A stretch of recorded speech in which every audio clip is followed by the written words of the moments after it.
Assalamualaikum warahmatullahi wabarakatuh. Ya, di video ini saya mau menjelaskan materi tentang register dan counter. Jadi mungkin kalian sebelumnya tidak asing dengan kata register, karena pada dasarnya register itu sudah pernah dibahas waktu kelas 10 mata pelajaran teknik pemrograman mikroprosesor dan mikrokontroler.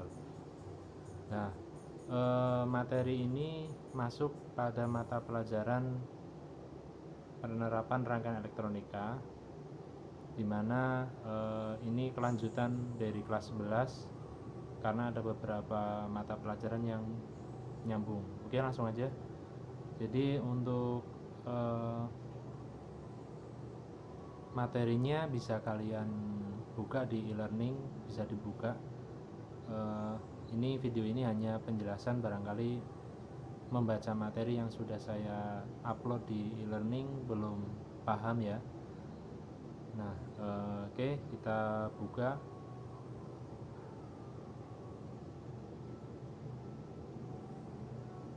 Nah, bisa sambil disimak di buku catatannya ya. Jadi yang pertama kita bahas adalah register. Register ini dipakai pada rangkaian elektronika digital. Jadi yang namanya elektronika digital itu butuh yang namanya register. Nah, fungsinya buat apa? Fungsinya register itu buat menyimpan data ya, menyimpan data. Oke, bisa sambil dilihat materi yang kalian buka, mungkin pakai HP bisa, pakai buku juga bisa. Jadi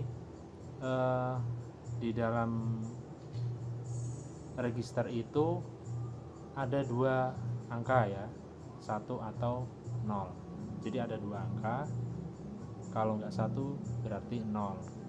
Masing-masing angka itu berarti, misalnya 1 berarti 1 bit, kalau 0 ya 1 bit ya. Jadi satu angka itu nilainya adalah 1 bit. Jadi kalau di dalam register ada 4 kotak ya, berarti sama dengan 4 bit gitu ya. Nah, di dalam komunikasi data ya, komunikasi data itu ada dua cara transfer datanya ya. Jadi transfer datanya yang pertama bisa menggunakan ini ya, yang A itu komunikasi data serial ya, komunikasi data serial. Jadi kalau serial itu input masuknya data. Jadi masuknya data itu ya, masuknya ini dari sini yang saya kasih tanda panah, ini outputnya.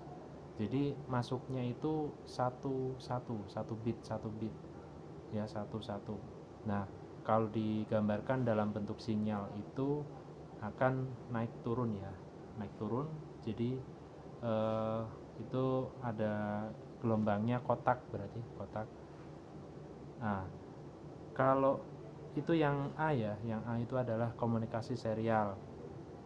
Terus yang bawah itu adalah komunikasi untuk paralel ya, untuk paralel yang saya lingkari. Jadi kalau yang paralel itu inputnya tidak satu ya, jadi inputnya sekaligus. Berarti kalau yang paralel itu, kalau kita hitung ini 1 masuk, ini ada 2, 3, terus kemudian 4, outputnya juga sama, ini outputnya paralel juga gitu ya.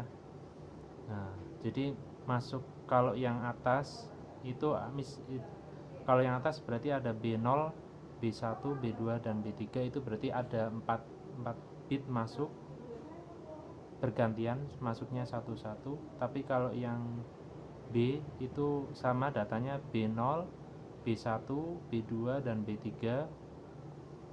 Nah, ini ya. Nah, ini ya yang saya lingkari. Ada 4 bit juga. itu masuknya bersamaan bareng ya, masuknya bareng ini, jadi dia punya jalur sendiri-sendiri ya, jadi masuknya bareng. Itu yang paralel ya, yang paralel. Nah, kalau digambarkan sinyalnya itu kalau 1 naik, kalau 0 dia lurus ya, garisnya lurus. Ini sama, data antara yang A dan B sama. Ini yang A, yang B sama. Jadi sinyalnya juga sama. Oke. Terus selanjutnya, nah, ada empat cara ya dalam register saat menyimpan data. Itu ada 4 cara. Ada SIPO, SISO, PIPO, dan PISO. Ini ya, ada 4. Itu sudah ada keterangannya.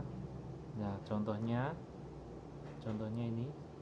Nah, ini ya, ada gambar rangkaian memori 4 bit ya, ada gambar rangkaian memori 4 bit itu ya, 4 bit.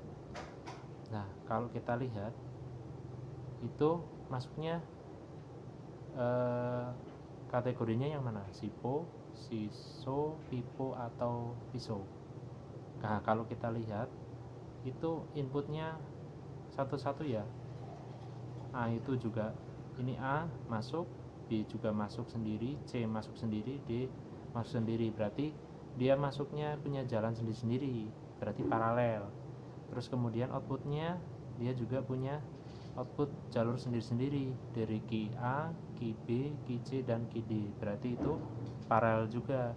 Berarti inputnya paralel, outputnya juga paralel. Maka bisa dikategorikan dalam paralel input, paralel output ya, paralel input, paralel output itu ya. Di yang selanjutnya ya, saya contohnya dua saja ini. Yang selanjutnya, nah, menurut kalian apa ini? Jadi ini udah tertulis ya, serial input, berarti udah jelas serial. Kenapa serial? Inputnya cuma satu. Yang B, C, dan D inputnya berasal dari output sebelumnya ya, output sebelumnya. Oh ya, ini yang kotak-kotak itu masih ingat nggak yang kotak-kotak itu? Yang kotak-kotak itu adalah namanya flip flop ya, namanya flip flop. Kalau dilihat dari simbolnya itu ada D, berarti itu jenis flip flop D ya, D flip flop ya, jenis D flip flop. Nah, terus ini lanjut yang tadi, yang ini ya, yang serial ini ya, masuknya satu serial. Nah, karena outputnya ini ya, outputnya juga satu, ini outputnya kan satu juga, berarti dia serial in, serial out, atau disebut juga SISO ya, disebut juga dengan SISO gitu ya. Nah, kalian bisa menganalisa sendiri untuk gambar rangkaian yang lain ya. Jadi kalian bisa membedakan itu termasuk jenis komunikasi SISO, SIPO, PIPO, atau PISO ya. Nah, macam-macam gitu. Nah, menurut kalian ya, nanti silakan ditulis kelebihannya input serial dibandingkan dengan input paralel itu apa ya. Nanti bisa ditulis di buku ya, dari hasil analisis kalian. Jadi kelebihannya apa, kekurangannya apa yang serial itu, kelebihannya apa, yang paralel kekurangan kelebihannya apa, dan juga kekurangannya masing-masing gitu ya. Oke, terus selanjutnya itu counter ya. Counter itu fungsinya untuk menghitung. Nah, nanti counter ini kita aplikasikan untuk menghitung barang ya, untuk menghitung barang dengan memanfaatkan sensor. Nah, sensor mendeteksi, kemudian kan butuh rangkaian elektronika untuk menghitungnya ya. Nah, rangkaian elektronikanya itu namanya counter ya. Nah, sebelum mengenal lebih jauh ke rangkaiannya, ada jenis counter ya. Jadi counter itu ada counter asinkron dan counter sinkron. Nah, kita langsung buka aja ini ya, contoh dari counter asinkron. Ini counter yang saya lingkari itu adalah counter asinkron ya, counter asinkron. Kenapa kok asinkron? Karena clocknya ya, clock. Nah, jadi yang namanya flip flop itu butuh clock. Clocknya yang mana? Itu yang antara J dan K itu adalah J dan K itu adalah pin clock. Ya, jadi setiap kali clock itu akan memproses data. Kalau tidak ada clock berarti datanya tidak akan diproses. Nah, asinkron itu clocknya dia clocknya tidak sendiri-sendiri. Jadi contohnya ini ya, clock untuk flip flop 1 dan flip flop 2 itu awalnya tidak bareng. Jadi ini rangkaian clocknya itu kan di sini ya, dia nyambungnya ke flip flop pertama, tapi yang flip flop kedua ini clocknya berasal dari flip flop yang sebelumnya. Jadi bukan langsung dari clock langsung dari clocknya, itu bukan ya. Ini ya saya warnanya, jadi bukan kesini, itu bukan ya, bukan kesini, bukan, tapi dia clocknya berasal dari flip flop sebelumnya, makanya disebut dengan asinkron ya. Sinkron itu kan bareng ya. Nah, kalau asinkron berarti tidak bareng, berarti clocknya tidak bareng. Kalau sinkron berarti clocknya bareng, sama itu, clocknya sama. Oke.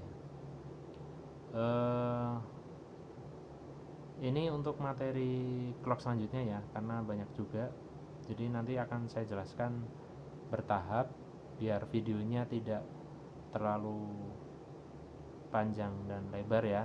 Nanti untuk yang belum jelas silakan bisa ditanyakan gitu ya. Oke, saya akhiri. Assalamualaikum warahmatullahi wabarakatuh.